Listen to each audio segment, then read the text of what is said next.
অন্য কোনো দিকে লক্ষ্য না করে তোমরা যদি আমাদের র্যাঙ্ক স্কোরের দিকে লক্ষ্য করো তাহলে দেখতে পারবা এই সিজনে আমরা কিন্তু আছি ব্রোঞ্জে, এবং সিএসএও কিন্তু দেখতে পারতেছো আমরা কিন্তু ব্রোঞ্জে আছি। মানে এটা কোনো কথা? তো এইটা দেখার পরে অনেকেই বলতে পারো যে দাদু তুমি এত স্কোর বানাইলা কেমনে? তো এটার উত্তর একটাই গাইস, গারেনা চাইলে সবই সম্ভব। মানে গারেনা যদি চাই তোমার গ্র্যান্ড মাস্টার নিয়ে যেতে পারবো, আর গারেনা যদি চাই তোমার এইভাবে ব্রোঞ্জে রাখা দিব। মানে ওদের বাপ দাদার গেম, তো ওরা ইচ্ছা মতো যেভাবে চালায় ওইভাবেই চলে। তো সেইটা বড় কথা নয়, বড় কথা হচ্ছে আমাদের এত র্যাঙ্ক স্কোর হওয়ার পিছনের রহস্য কি, সেটা আজকে আমি তোমাদের সাথে শেয়ার করব। তোমরা তো সবাই জানো গাইস আমরা কিন্তু গ্র্যান্ড মাস্টারের জন্য পোস্ট করতেছিলাম, তো যে কারণে গতকাল রাতে আমরা র্যাঙ্ক পোস্ট করি এবং মোটামুটি অনেকটা স্কোর বানাই, এরপর আমি ঘুমাই যাই। দেন গাইস সকালে যখন আমি ঘুম থেকে উঠি এবং ভিডিও বানানোর জন্য ঢুকি আইডিতে, তখন গাইস আমি যখন র্যাঙ্ক সিলেক্ট করি আমার র্যাঙ্ক সিলেক্ট হইতেছিল না, এবং সিএস যখন সিলেক্ট করি তাও সিলেক্ট হইতেছিল না। এরপরে গাইস আমি বুঝতে পারতেছিলাম না যে আসলে কি সমস্যা হয়েছে, যে কারণে গাইস আমি স্কোয়াড করি। স্কোয়াড করার পরে আমি প্লেয়ার অ্যাড দিতেছিলাম, তো অ্যাড দেওয়ার সময় গাইস কাউরে অ্যাড দেওয়া যায় না। তো এখানে লেখা আসতেছিল যে আমি সামনে মাসে থেকে গেম প্লে করতে পারবো, মানে সামনে 2 তারিখ থেকে, মানে প্রায় 7 দিনের মতন আমাকে ব্যান করে দেওয়া হয়েছে। তো এরপরে গাইস আমি মেল বক্সে ঢুকি, মেল বক্সে প্রথমে দেখি গাইস আমাকে র্যাঙ্কে থেকে ব্যান করা হয়েছে, আমি নাকি হ্যাকারের সাথে টিম আপ করছি।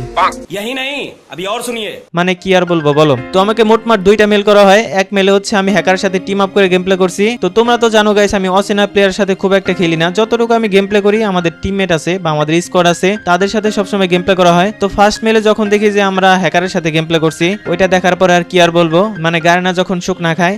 তো যাই হোক গাইস, এরপর আমরা দ্বিতীয় মেলে যাই। দ্বিতীয় মেলে চেক দেওয়ার পরে ওইখানে দেখি যে আমি হ্যাকারের সাথে টিম আপ করছি।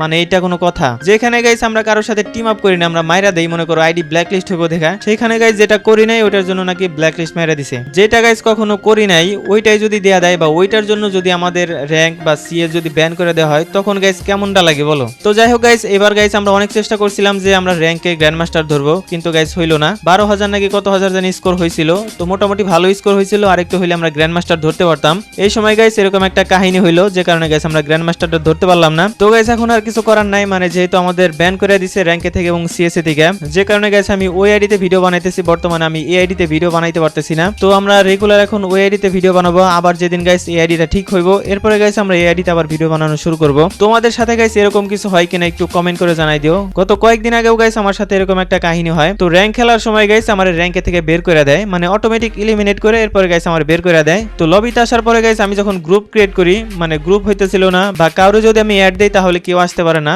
ওদের একটা লেখা দেখায়, কি জানি লেখাটা আমার মনে নাই গাইস সঠিক। তো এর জন্য গাইস আমার 1 সপ্তাহ অথবা 15 দিনের মতন মনে করো যে সবকিছু থেকে ব্যান করে দেয়, মানে আমি র্যাঙ্ক খেলতে পারবো না। মানে কিছু না করে গাইস এরকম হয়। তোমরা যদি হ্যাকারের সাথে গেম প্লেও না করো, একটু মনে করো ভালো খেললেই হয়তো বা তোমাদের আইডিতে এরকম সমস্যা হইতে পারে। বর্তমানে গাইস কোনো আইডি সেভ না, যত ভালোই গেম প্লে করো, যত সেভ গেম প্লে করো, তারপরে গাইস এরকম একটা সমস্যা হয়। কিন্তু গাইস প্রায় 7-8 মাস ধরে আমাদের গেমে কিন্তু হ্যাকারের প্রবলেম হইতাছে। তো হ্যাকার কিন্তু এখনো প্রপারলি ব্যান করতে পারে না, এখনো গাইস ম্যাচে কিন্তু হ্যাকার পরে, যদিও গাইস আগের থেকে অনেকটা ভালো করছে, মানে আগের থেকে অনেকটা কম পরে, তারপরেও কিন্তু এখনো হ্যাকার আছে, পুরোপুরি ব্যান করতে পারেনি। তাদের গেম গাইস, তাদের অপটিমাইজেশন কেমন আমি সঠিক জানি না। এগুলা গাইস একদম না মানার মতন, মানে এগুলা গাইস মাইনে নেওয়ার মতন না। এত ফেয়ার গেম প্লে করি, এত কিছু করি, তারপরেও যদি এরকম ভাবে আমাদের ব্যান করে দেয় তাহলে আর কিছু বলার নাই। তো যাই হোক গাইস, এই আইডিতে আমরা এই কয়েকদিন গেম প্লে করবো না, আর ভেরি সুন গাইস আমরা কিন্তু লাইভ স্ট্রিমে ব্যাক করতেছি। মানে আমাদের এতদিন পিসিতে সমস্যা হওয়ার কারণে গাইস আমরা কিন্তু লাইভ স্ট্রিম করতে পারি নাই। তো গত 3-4 দিনের ভিতরে আমরা হয়তো আবার রেগুলার আমরা এই পেজে লাইভ স্ট্রিম করব। তো তোমরা সবাই রাতে 9টার দিকে আমাদের লাইভ স্ট্রিমে জয়েন হয়ে যাও। তো আজকে গাইস এরকম কাহিনী দেখার পরে গাইস মেজাজটা একদমই খারাপ হয়ে গেছিল, যে কারণে গাইস তোমাদের কাছে শেয়ার করলাম। মানে কি আর বলবো, এইসব কাহিনী দেখলে একদমই মন মেজাজ নষ্ট হয়ে যায়। তো যাই হোক গাইস, দেখা হবে নতুন কোনো ভিডিওতে, ততক্ষণ পর্যন্ত সবাই ভালো থাকবা, সুস্থ থাকবা,